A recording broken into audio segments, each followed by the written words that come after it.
ಓಂ ಶ್ರೀ ಗುರುಭ್ಯೋ ನಮಃ. ಹರಿ ಓಂ. ಓಂ ದೇವತಾಭ್ಯಃ ಪಿತೃಭ್ಯಶ್ಚ ಮಹಾಯೋಗಿಭ್ಯ ಏವ ಚ ನಮಸ್ವಧಾಯೈ ಸ್ವಾಹಾಯೈ ನಿತ್ಯಮೇವ ನಮೋ ನಮಃ. ಅಚಿಂತ್ಯವ್ಯಕ್ತರೂಪಾಯ ನಿರ್ಗುಣಾಯ ಗುಣಾತ್ಮನೆ ಸಮಸ್ತಜಗದಾಧಾರ ಮೂರ್ತಯೇ ಬ್ರಹ್ಮಣೇ ನಮಃ. ಪ್ರಿಯ ವೀಕ್ಷಕರೇ ನಮಸ್ಕಾರ. ವಿಶೇಷವಾಗಿ ದೇವತಾ ದರ್ಶನ ಹೇಳುವಂತಹ ಯೂಟ್ಯೂಬ್ ಚಾನಲ್ಲಿಗೆ ತಮ್ಮೆಲ್ಲರಿಗೂ ಕೂಡ ಸ್ವಾಗತ. ಆತ್ಮೀಯರೇ, ವಿಶೇಷವಾಗಿ 2024ನೇ ಇಸ್ವಿಯಲ್ಲಿ ಅಂದರೆ ಭಾದ್ರಪದ ಮಾಸದ ಕೃಷ್ಣ ಪಕ್ಷದ 19ನೇ ತಾರೀಕಿಂದ ಅಕ್ಟೋಬರ್ 2ನೇ ತಾರೀಕಿನವರೆಗೂ ಕೂಡ 15 ದಿವಸಗಳ ಕಾಲ ಪಿತೃಪಕ್ಷ ಹೇಳುವಂತಹ ಒಂದು ವಿಶೇಷವಾದಂತಹ ಒಂದು ದಿವಸ ಇರುತ್ತೆ. ನಾವು ದೇವತೆಗಳನ್ನು ಅನೇಕ ರೀತಿಯಾಗಿ ಹಬ್ಬ ಹರಿದಿನಗಳಲ್ಲಿ ಆಚರಣೆ ಮಾಡ್ತೇವೆ. ಅದೇ ತರಹ ಋಷಿಗಳನ್ನು ಕೂಡ ನಾವು ಹುಣ್ಣಿಮೆ ದಿವಸ ಆರಾಧನೆ ಮಾಡ್ತೇವೆ, ಋಷಿ ಪಂಚಮಿಯಲ್ಲೂ ಆರಾಧನೆ ಮಾಡ್ತೇವೆ. ಹಾಗೆ ಇನ್ನು ಎರಡನ್ನೂ ಮೀರಿರುವಂತಹ ಪಿತೃದೇವತೆಗಳು, ಅಂತಹ ಪಿತೃದೇವತೆಗಳನ್ನು ಈ ಮಹಾಲಯ ಪಕ್ಷ ಎಂಬುದಾಗಿ ಕರೀತೇವೆ. ಇದಕ್ಕೆ ಮಹಾಲಯ ಅಂತಂದರೆ ದೊಡ್ಡದಾದಂತಹ ಪಕ್ಷ ಅಥವಾ ದೊಡ್ಡದಾದಂತಹ ಸ್ವಭಾವ ಇರುವಂಥದ್ದು ಹೇಳುವಂಥ ಅರ್ಥದಲ್ಲಿ ಈ ಮಹಾಲಯ ಪಕ್ಷದಲ್ಲಿ ಪಿತೃದೇವತೆಗಳನ್ನು ವಿಶೇಷವಾಗಿ ಆರಾಧನೆ ಮಾಡುವಂಥದ್ದು. ನೋಡಿ, ಪಿತೃದೇವತಾನುಗ್ರಹದಿಂದ ಜಗತ್ತಿನಲ್ಲಿ ಎಲ್ಲವೂ ಕೂಡ ಮಂಗಲವಾಗುತ್ತೆ ಹೇಳುವಂತಹದ್ದು.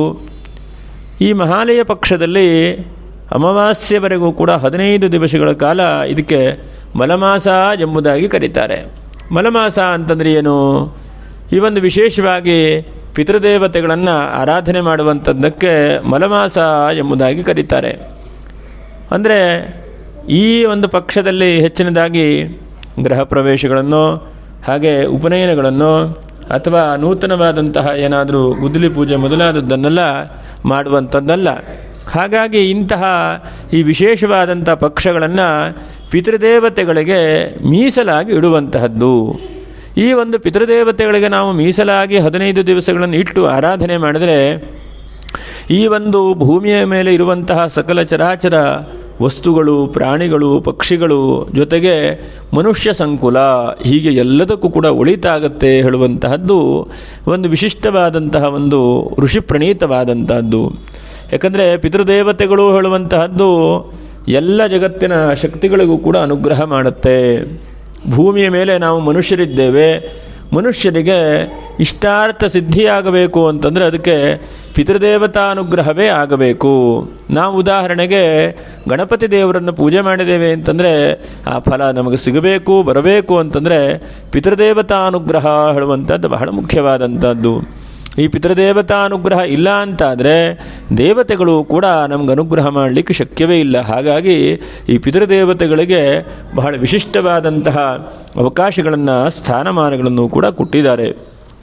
ನಮಗೆ ಸಂಶಯ ಬರುತ್ತೆ, ತಂದೆಯವರಿದ್ದಾರೆ, ತಾಯಿಯವರಿದ್ದಾರೆ, ನಮಗೆ ಅಜ್ಜ ಅಜ್ಜಿ ಮುತ್ತಜ್ಜಲ ಇಲ್ಲಲ್ಲಪ್ಪ, ನಾವೇನಕ್ಕೆ ಮಾಡಬೇಕು ಹೇಳೋದನ್ನು ಕೂಡ ನಾವು ಇದನ್ನು ಕಲ್ಪನೆ ಬರ್ತದೆ ನಮಗೆ. ಆದರೆ ಈ ಪಿತೃಗಳ ಸಂಬಂಧವಾದಂತಹ ಪೂಜೆಗಳನ್ನು, ತರ್ಪಗಳನ್ನು, ಶ್ರಾದ್ದಾದಿಗಳನ್ನು ತಂದೆ ತಾಯಿ ಇಲ್ಲದೇ ಇದ್ದಂಥವರು ಮಾಡುವಂತಹದ್ದು ಉತ್ತಮವಾದಂಥದ್ದು. ನಾವೆಲ್ಲ ಏನು ಮಾಡಬೇಕಪ್ಪ, ಮಿಕ್ಕಿದವರು ಏನು ಮಾಡಬೇಕಪ್ಪ ಅಂತಂದರೆ ನಮಸ್ಕಾರವನ್ನು ಮಾಡಬೇಕು, ಪ್ರಸಾದವನ್ನು ತೆಗೆದುಕೊಳ್ಬೇಕು, ಅದಕ್ಕೆ ಮಾಡುವಂತಹ ಕ್ರಿಯೆಗೆ ನಾವು ಸಹಾಯವನ್ನು ಮಾಡಬೇಕು ಹೇಳುವಂಥದ್ದು. ಅಂದರೆ ಪ್ರತ್ಯಕ್ಷವಾಗಿ ನಾವು ಮಾಡದೇ ಇದ್ದರೂ ಕೂಡ ಜೀವತ್ ಪಿತೃಗಳು ಪರೋಕ್ಷವಾಗಿ ಅದಕ್ಕೆ ನಾವು ಸಹಾಯವನ್ನು ಮಾಡಬೇಕು. ಮತ್ತು ಪಿತೃಪ್ರಸಾದ, ಪಿತೃದೇವತಾ ಪ್ರಸಾದಗಳನ್ನು ನಾವು ಸ್ವೀಕಾರ ಮಾಡಬೇಕು ಎಂಬುದಾಗಿ ಹೇಳ್ತಾರೆ. ಹೀಗೆ ಇಂತಹ ಪಿತೃದೇವತಾನುಗ್ರಹವನ್ನು ಕುಟುಂಬದ ಎಲ್ಲ ಸದಸ್ಯರು ಕೂಡ ಮಾಡಲೇಬೇಕು. ಆದರೆ ಜ್ಯೇಷ್ಠ ಪುತ್ರ ಪಿತೃಸಮಾನ ಎಂಬುದಾಗಿ ಸ್ಮೃತಿಗಳಲ್ಲಿ ಹೇಳ್ತಾರೆ. ಅಂದರೆ ಹಿರಿಯನಾದಂಥವನು ಅಥವಾ ಕಿರಿಯನಾದಂಥವನು ಇಬ್ಬರೂ ಕೂಡ ಈ ಪಿತೃದೇವತಾ ಉಪಾಸನೆಯನ್ನು, ಆರಾಧನೆಯನ್ನು ಮಾಡಲೇಬೇಕು. ಮಾಡಿದರೆ ಇರುವಂತಹ ಎಲ್ಲರಿಗೂ ಕೂಡ ಶುಭವಾಗುತ್ತೆ, ಮಂಗಲವಾಗುತ್ತೆ ಹೇಳುವಂತಹದ್ದು. ಈ ದೇವತೆಗಳನ್ನು ಹೊರತುಪಡಿಸಿ ನಮಗೆ ಅನುಗ್ರಹ ಅತ್ಯಂತ ಶೀಘ್ರವಾಗಬೇಕು ಅಂತಂದರೆ ಪಿತೃದೇವತಾ ಅನುಗ್ರಹವೇ ಬಹಳ ಮುಖ್ಯವಾದಂಥದ್ದು. ಅಂತಹ ಪಿತೃದೇವತೆಗಳು ಈ ಒಂದು ಮಹಾಲಯ ಪಕ್ಷದಲ್ಲಿ ಅತ್ಯಂತ ಸೂಕ್ಷ್ಮವಾದಂತಹ ರೀತಿಯಲ್ಲಿ ಭೂಮಿಯ ಮೇಲೆ ಬರುತ್ತಾರೆ. ಅಥವಾ ಭೂಮಿಯ ಮೇಲೆ ಬಂದು ನಮ್ಮ ವಂಶಜರು, ಮಕ್ಕಳು, ಮೊಮ್ಮಕ್ಕಳು, ಮರಿಮಕ್ಕಳು, ಹೀಗೆ ಯಾರ್ಯಾರು ನಾವೆಲ್ಲ ಇದ್ದೇವೆಯೋ ಅವರೆಲ್ಲ ಏನೇನು ಮಾಡ್ತಾರೆ ಹೇಳೋದನ್ನು ಪಿತೃದೇವತೆಗಳು ಗಮನಿಸ್ತಾರೆ. ನೋಡಿ, ಬಹಳ ಮುಖ್ಯವಾದಂಥ ಅಂಶ. ಇದನ್ನು ನಾವೆಲ್ಲರೂ ಕೂಡ ಇಟ್ಕೊಂಡಿರಬೇಕು. ಯಾಕಂದರೆ ಪಿತೃದೇವತೆಗಳನ್ನು ಏನಕ್ಕೆ ಮಾಡಬೇಕಪ್ಪ ಅಂತಂದರೆ, ಈ ಒಂದು 15 ದಿವಸಗಳ ಸಮಯದಲ್ಲಿ ಪಿತೃದೇವತೆಗಳು ಭೂಮಿ ಮೇಲೆ ಬರ್ತಾರೆ. ಭೂಮಿ ಮೇಲೆಗೆ ಬಂದು ನಮ್ಮ ವಂಶಜರು ಅಂದರೆ ಕುಟುಂಬಸ್ಥರು ಯಾರ್ಯಾರು ಏನೇನು ಪಿತೃದೇವತಾ ಪೂಜೆಗಳನ್ನು ಮಾಡ್ತಾರೆ ಎಂಬುದನ್ನು ಗಮನಿಸಿ ಅವರು ಮಾಡಿಲ್ಲ ಅಂತಾದರೆ ಅದಕ್ಕೆ ಶಪಿಸಿ ಹೋಗ್ತಾರೆ, ಅಥವಾ ದುಃಖಪಟ್ಟು ಹೋಗ್ತಾರೆ, ಅಥವಾ ಶಾಪಗಳನ್ನು ಕೂಡ ಕೊಡ್ತಾರೆ ಎಂಬುದಾಗಿ ನಾವು ಅನೇಕ ಕಡೆಗೆ ನಾವು ಕೇಳಿದ್ದೇವೆ. ಹೀಗೆ ಇಂತಹ ಈ ಪಿತೃದೇವತಾ ಸಂತೃಪ್ತಿಗೋಸ್ಕರವಾಗಿ ಮತ್ತು ನಮ್ಮೆಲ್ಲರಿಗೂ ಕೂಡ ಹೆಚ್ಚಿನದಾದಂಥ ಅಭಿವೃದ್ಧಿಯಾಗಲಿ ಹೇಳುವಂಥ ಉದ್ದೇಶದಿಂದ ಈ ಪಿತೃದೇವತಾ ಉಪಾಸನೆಯನ್ನು ಆರಾಧನೆಯನ್ನು ಮಾಡಬೇಕು. ಅದರಲ್ಲೂ ಕೂಡ ಸರ್ವ ಪಿತೃದೇವತಾಭ್ಯ ಅಂತ ಕರೀತಾರೆ. ಅಂದರೆ ಪಿತೃದೇವತೆಗಳು 3 ತರಹ ಇರುತ್ತಾರೆ. ಒಂದು ವಸುದೇವತೆಗಳ ಸ್ವರೂಪದಲ್ಲಿ, ರುದ್ರದೇವತೆಗಳ ಸ್ವರೂಪದಲ್ಲಿ ಮತ್ತು ಆದಿತ್ಯ ದೇವತೆಗಳ ಸ್ವರೂಪದಲ್ಲಿ. ಹಾಗಾಗಿ ವಸು, ರುದ್ರ, ಆದಿತ್ಯ ಹೀಗೆ 3 ರೀತಿಯಾದಂತಹ ಸ್ವರೂಪದಿಂದ ಪಿತೃದೇವತೆಗಳನ್ನು ಆವಾಹನೆ ಮಾಡ್ತಾರೆ, ಪೂಜೆಗಳನ್ನು ಮಾಡ್ತಾರೆ, ತರ್ಪಣಗಳನ್ನು ಮಾಡ್ತಾರೆ. ಇನ್ನು ಈ ಮಹಾಲಯ ಪಕ್ಷದಲ್ಲಿ ಎಲ್ಲ ವಂಶದ ಕುಟುಂಬದ ಯಾರ್ಯಾರು ಸತ್ತು ಹೋಗಿರ್ತಾರೆ ಅಂಥವರೆಲ್ಲರಿಗೂ ಕೂಡ ಶ್ರಾದ್ದಾದಿಗಳನ್ನು ಮಾಡ್ತಾರೆ. ಹಾಗಾಗಿ ಇದಕ್ಕೆ ಮಹಾಲಯ ಎಂಬುದಾಗಿ ಕರೀತಾರೆ. ಇಂತಹ ಈ ಮಹಾಲಯ ಶ್ರಾದ್ದದಲ್ಲಿ ನಾವು ತರ್ಪಣಗಳನ್ನು, ಶ್ರಾದ್ದಗಳನ್ನು, ಹಾಗೆ ತೀರ್ಥಾದಿ ಸ್ನಾನಗಳನ್ನು ಮಾಡುವಂಥದ್ದು ಬಹಳ ಉತ್ತಮವಾದಂಥದ್ದು. ಆ ಪಿತೃದೇವತಾ ಅನುಗ್ರಹಕ್ಕೆ ಬಹಳ ಸರಿಯಾದಂತಹ ದಾರಿ ಎಂಬುದಾಗಿ ನಾವು ತಿಳ್ಕೊಳ್ಬಹುದು. ನೋಡಿ, ಈ ಪಿತೃಪಕ್ಷದಲ್ಲಿ ಬಹಳ ಜನ ಅನೇಕ ಸಮಸ್ಯೆಗಳನ್ನು ಉಂಟು ಮಾಡಿಕೊಳ್ತಾರೆ. ಅದು ಯಾವ್ಯಾವ ಸಮಸ್ಯೆಪ್ಪ ಅಂತಂದರೆ, ನೋಡಿ, ನಾವು ತಿಳಿದಿದ್ದ ಹಾಗೆ ಅನೇಕ ದೋಷಗಳನ್ನು ಕೂಡ ಈ ಪಿತೃಪಕ್ಷದಲ್ಲಿ ಮಾಡ್ತೇವೆ. ಹಾಗಾಗಿ ಅಂತಹ ದೋಷಗಳನ್ನು ಮಾಡಿದರೆ ಇನ್ನೂ ಹೆಚ್ಚಿನದಾದಂತಹ ಪಿತೃದೋಷಗಳು ಉಂಟಾಗ್ತದೆ ಎಂಬುದಾಗಿ ಜ್ಯೋತಿಷ್ಶಾಸ್ತ್ರದಲ್ಲಿ ಹೇಳುತ್ತದೆ. ಈ ಒಂದು ಪಿತೃಪಕ್ಷದಲ್ಲಿ ಪಿತೃದೇವತೆಗಳು ಯಾವ ಸ್ವರೂಪದಿಂದ ಬೇಕಾಗಿದ್ದರೂ ಕೂಡ ನಮ್ಮ ಮನೆ ಹತ್ತಿರದಲ್ಲಿ ಅಥವಾ ಮನೆಯಲ್ಲಿ ಬರಬಹುದು. ಹಾಗಾಗಿ ಈ ಸಮಯದಲ್ಲಿ ಯಾವುದೇ ವ್ಯಕ್ತಿಗಳನ್ನು ಕೂಡ ನಿಂದನೆ ಮಾಡಬಾರದು, ಅಥವಾ ಪ್ರಾಣಿಗಳಿಗೆ, ಪಕ್ಷಿಗಳಿಗೆ ಎಲ್ಲ ಹಿಂಸೆ ಮಾಡಬಾರದು. ಮತ್ತು ಎಷ್ಟಾಗುತ್ತೋ ಅಷ್ಟು ಪಿತೃದೇವತಾ ಸ್ಮರಣೆಗಳನ್ನು ಮಾಡ್ತಾ ಇರಬೇಕು. ಮತ್ತು ಪಿತೃದೇವತಾ ಉದ್ದೇಶ ಇಟ್ಟುಕೊಂಡು ನಾವು ಆ ದೇವತೆಗಳನ್ನು, ಪಿತೃದೇವತೆಗಳನ್ನೇ ಆರಾಧನೆ ಮಾಡಬೇಕು.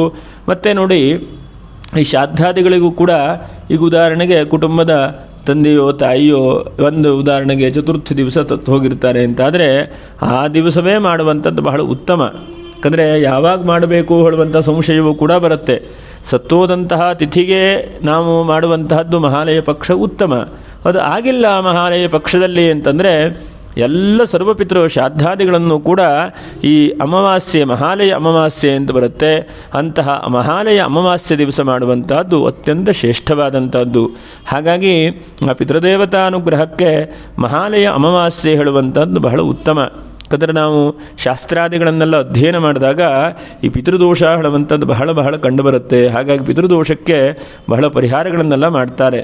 ಅಂದರೆ ಪಿತೃದೇವತಾ ಅನುಗ್ರಹ ಹೇಳುವಂಥದ್ದು ಬಹಳ ಮುಖ್ಯವಾದಂಥದ್ದು. ಹಾಗಾಗಿ ಪಿತೃದೇವತಾ ಅನುಗ್ರಹ ಹೇಳುವಂಥದ್ದು 15 ದಿವಸದಲ್ಲಿ ಮಹಾಲಯ ಪಕ್ಷದಲ್ಲಿ ಮಾಡಿದರೆ ಬಹಳ ಉತ್ತಮ. ಅಥವಾ ನಿಮಗೆ ಗೊತ್ತಿದೆ, ನಿಮ್ಮ ಹಿಂದಿನವರು ಸತ್ತೋದಂತಹ ತಿಥಿ ಗೊತ್ತಿದೆ ಅಂತಾದರೆ ಆ ದಿವಸ ಮಾಡುವಂಥದ್ದು ಬಹಳ ಉತ್ತಮವಾದಂಥ ಪಕ್ಷ. ಇನ್ನು ನೋಡಿ, ಪಿತೃಪಕ್ಷದಲ್ಲಿ ಸ್ವಯಂ ಪಾಕಗಳನ್ನು ಕೂಡ ಕೊಡುವಂತಹದ್ದು ಮಾಡಬಹುದು. ಯಾಕಂದರೆ ಅದಕ್ಕೆ ಅಧಿಕಾರಿಗಳೆಲ್ಲ ನಾವು ಹೇಗೆ ಮಾಡಬೇಕಪ್ಪ ಅಂತಂದರೆ ಸ್ವಯಂ ಪಾಕಾದಿಗಳನ್ನು ಕೊಡುವಂತಹದ್ದು, ಮತ್ತು ತರ್ಪಣಾದಿಗಳನ್ನು ಕೂಡ ಮಾಡಿಸುವಂತಹದ್ದು, ಮತ್ತು ಅದರ ಜೊತೆಯಲ್ಲಿ ವಿಶೇಷವಾಗಿ ತೀರ್ಥ ಸ್ನಾನಾದಿಗಳನ್ನು ಕೂಡ ಮಾಡುವಂತಹದ್ದು ಬಹಳ ಉತ್ತಮವಾದಂಥದ್ದು. ಯಾಕಂದರೆ ಇಂತಹದ್ದು ವಿರಳ, ನಮಗೆ ವರ್ಷಕ್ಕೆ 1 ಸಲ 15 ದಿವಸ ಸಿಗತ್ತೆ ನಮಗೆ. ಹಾಗಾಗಿ ಇಂಥ 15 ದಿವಸಗಳನ್ನು ನಾವು ಆದಷ್ಟು ಉಪಯೋಗಿಸ್ಕೊಳ್ಳುವಂತಹದ್ದು ಬಹಳ ಉತ್ತಮವಾದಂಥದ್ದು. ಕೆಲವೊಂದು ನಿಯಮಗಳನ್ನು ಕೂಡ ಹೇಳ್ತಾರೆ. ಈ ಪಕ್ಷದಲ್ಲಿ ನೂತನವಾದಂಥ ವಸ್ತ್ರಗಳನ್ನು ಖರೀದಿ ಮಾಡಬಾರದು. ಹಾಗಂತೇಳಿ ಪಿತೃದೇವತಾ ಉದ್ದೇಶ ಇಟ್ಕೊಂಡೇ ಮಾಡ್ತೇನೆ, ದಾನಾದಿಗಳನ್ನು ಮಾಡ್ತೇನೆ ಅಂತಂದರೆ ಅದಕ್ಕೆ ನಾವು ಮಾಡಬಹುದು.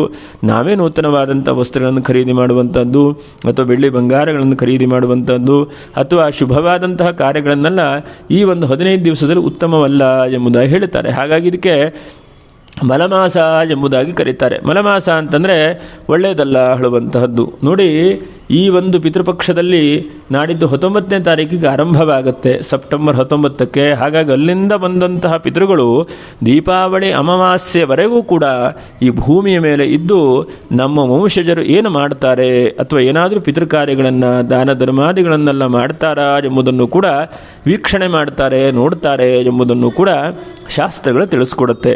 ಇದಕ್ಕೆ ಸಮಯ ಯಾವುದಪ್ಪ ಅಂತಂದರೆ ಮಧ್ಯಾಹ್ನದ ಒಂದು 12:30 1 ಗಂಟೆ ಹೇಳುವಂಥದ್ದು ಬಹಳ ಉತ್ತಮವಾದಂಥ ಸಮಯ. ಈ ಸಮಯದಲ್ಲಿ ಮಾಡಿದ್ರೆ ಬಹಳ ಉತ್ತಮವಾದದ್ದು ಎಂಬುದಾಗೂ ಕೂಡ ಹೇಳ್ತಾರೆ. ಆದರೆ ಹೆಚ್ಚಿನದಾಗಿ ಈ ಒಡವೆ ಧಾರಣೆ ಮಾಡಿಕೊಳ್ಳುವಂತಹದ್ದು, ನೂತನವಾದಂಥ ವಸ್ತ್ರಗಳನ್ನೆಲ್ಲ ಧಾರಣೆ ಮಾಡುವಂಥದ್ದು ಅಷ್ಟು ಶುಭವಾದದ್ದಲ್ಲ. ಅಂದರೆ ಆದಷ್ಟು ಶ್ರಾದ್ದಾದಿಗಳನ್ನು ಮಾಡುವಾಗ ಗೊತ್ತಿರುತ್ತದೆ, ಮನೆ ಹೊರಗಡೆ ರಂಗೋಲಿಗಳನ್ನೆಲ್ಲ ಹಾಕದೇ ಇದ್ದ ಹಾಗೆ ಆದಷ್ಟು ಶುದ್ಧವಾದಂಥ ಒಂದು ರೀತಿಯಲ್ಲಿ ಶ್ರಾದ್ದಾದಿಗಳನ್ನು ಮಾಡ್ತಾರೆ. ಇನ್ನು ನೋಡಿ, ನಿಮ್ಮ ವಂಶದಲ್ಲಿ ಯಾರಾದರೂ ಕೂಡ ಸುಮಂಗಲಿಯರೇನಾದರೂ ಕೂಡ ನಿಧನವಾಗಿದ್ದರೆ ಅದಕ್ಕೆ ವಿಶೇಷವಾಗಿ ಈ ಪಿತೃಪಕ್ಷದಲ್ಲಿ ಅನೇಕ ದಾನಾದಿಗಳನ್ನು ಮಾಡುವ ಮಾತ್ರದಿಂದ ಸಂತೃಪ್ತಿಯನ್ನು ಹೊಂದುತ್ತಾರೆ ಅವರು ಎಂಬುದಾಗೂ ಕೂಡ ಕರೀತಾರೆ. ಹಾಗಾಗಿ ಅವಿಧವ ನವಮಿ ಎಂಬಂತಹದ್ದು ಕೂಡ ಆ ದಿವಸವೂ ಕೂಡ ಇದೆ, 26ನೇ ತಾರೀಕಿಗೆ. ಹಾಗಾಗಿ ಒಂದೊಂದು ದಿವಸ ಈ ಪಿತೃಪಕ್ಷದಲ್ಲಿ ಒಂದು ಬಹಳ ಮುಖ್ಯವಾದಂಥದ್ದು. ಒಂದನೇದು ಯಾವ ದಿವಸ ಹೋಗಿರ್ತಾರೋ ಅದು ಬಹಳ ಮುಖ್ಯವಾಗಿ ಅದೇ ತಿಥಿಗೆ ಮಾಡುವಂಥದ್ದು ಬಹಳ ಉತ್ತಮವಾದಂಥದ್ದು. ಎರಡನೇದು ವ್ಯತಿಪಾತ ಮಹಾಲಯ, ಅಂದರೆ 24ನೇ ತಾರೀಕಿಗೆ ಬರ್ತದೆ ನೋಡಿ. 24ನೇ ತಾರೀಕಿಗೆ ಏನಾದರೂ ಕೂಡ ಆಕ್ಸಿಡೆಂಟಲ್ಲೋ ಹೆಚ್ಚು ಕಡಿಮೆಯಾಗಿ ಸತ್ತು ಹೋದದಿದ್ದರೆ ಈ ವ್ಯತಿಪಾತ ದಿವಸ ಮಾಡುವಂಥದ್ದು ಒಳ್ಳೆಯದು. ಮತ್ತು ನವಮಿ ದಿವಸ ಮಾಡುವಂಥದ್ದು ಕೂಡ ಇನ್ನೂ ಒಳ್ಳೆಯದು. ಅನಂತರದಲ್ಲಿ ಈಗ ಯತಿಗಳಿಗೂ ಕೂಡ ಮಹಾಲಯಾದಿಗಳನ್ನು ಕೂಡ ಹೇಳ್ತಾರೆ. ಹಾಗಾಗಿ ಯತಿಗಳ ಆರಾಧನೆಯನ್ನು ಕೂಡ 29ನೇ ತಾರೀಕು ಯತಿ ಮಹಾಲಯ ಅಂತ ಕರೀತಾರೆ. ಅವರಿಗೂ ಕೂಡ ಮಾಡುವಂಥದ್ದಿರುತ್ತೆ. ಇನ್ನೊಂದೇನಾದರೂ ವಿಷದಿಂದನೋ ಅಥವಾ ಶಸ್ತ್ರ ಯಾವುದೋ ಒಂದು ಅಪಘಾತದಲ್ಲೋ ಹೀಗೆಲ್ಲ ಏನಾದರೂ ಸಾವಿಗೀಡಾದಂಥ ಇದ್ದವರಿದ್ದರೆ ಅವರಿಗೆ ಘಾತ ಚತುರ್ದಶಿ ಅಂತ, ಅದು ಅಕ್ಟೋಬರ್ 1ನೇ ತಾರೀಕಿಗೆ ಬರುತ್ತೆ. ಆ ದಿವಸ ಮಾಡುವಂಥದ್ದು ಕೂಡ ಒಳ್ಳೆಯದು. ಅನಂತರದಲ್ಲಿ ಅಕ್ಟೋಬರ್ 2ನೇ ತಾರೀಕಿಗೆ ಮಹಾಲಯ ಅಮಾವಾಸ್ಯೆ. ಎಲ್ಲರಿಗೂ ಗೊತ್ತಿದ್ದ ಹಾಗೆ ಏನೇನು ಮಾಡಲಿಕ್ಕೆ ಆಗಲಿಲ್ವೋ ಅಂಥವರೆಲ್ಲರೂ ಕೂಡ ಸೇರಿ 2ನೇ ತಾರೀಕಿಗೆ ಮಾಡುವಂಥದ್ದು ಬಹಳ ಉತ್ತಮವಾದಂಥದ್ದು. ಹೀಗೆ ಇಂತಹ ಅಮಾವಾಸ್ಯೆ ದಿವಸ ಮಾಡುವ ಮಾತ್ರದಿಂದ ಪಿತೃದೇವತಾ ಅನುಗ್ರಹವಾಗುತ್ತೆ. ಪಿತೃದೇವತಾ ಅನುಗ್ರಹದಿಂದ ಸರ್ವ ಪಿತೃವರ್ಗದವರು ಕೂಡ ಇರುವಂತಹ ವಂಶಜರಿಗೆ ನಮ್ಮಂಥವ್ರಿಗೆ ಅನುಗ್ರಹ ಮಾಡ್ತಾರೆ ಹೇಳುವಂತಹದ್ದು. ನೀವು ಕೇಳಬಹುದು, ಪಿತೃಪಕ್ಷದಲ್ಲಿ ಮಾಡಲೇ ಇಲ್ಲ ಅಂತಂದರೆ ಏನಾಗುತ್ತೆ, ಏನಾದರೂ ತೊಂದರೆ ಇದ್ದರೆ ಅಂಥೇಳಿ. ಈ ಪಕ್ಷದಲ್ಲಾಗಲಿಲ್ಲ ಅಂದರೆ ಮುಂದಿನ ಪಕ್ಷದಲ್ಲಾದರೂ ಕೂಡ ಮಾಡುವಂತಹದ್ದು ಬಹಳ ಉತ್ತಮವಾದಂಥದ್ದು. ಹಾಗಾಗಿ ಪಿತೃದೇವತಾ ಅನುಗ್ರಹವಾಗಲಿ, ಮಂಗಲವಾಗಲಿ, ಎಲ್ಲರಿಗೂ ಕೂಡ ಹೆಚ್ಚಿನದಾದಂಥ ಶ್ರೇಯಸ್ಸನ್ನು ಭಗವಂತ ದಯಪಾಲಿಸಲಿ ಅಂಥೇಳಿ ಭಗವಂತನಲ್ಲಿ ಪಿತೃದೇವತೆಗಳಲ್ಲಿ ಪ್ರಾರ್ಥನೆ ಮಾಡ್ತಾ ಮುಂದಿನ ವಿಡಿಯೋದಲ್ಲಿ ಮತ್ತೆ ಭೇಟಿ ಮಾಡೋಣ. ನಮಸ್ಕಾರ. ಲೋಕಾ ಸಮಸ್ತ ಸುಖಿನೋ ಭವಂತು. ನಮಸ್ಕಾರ.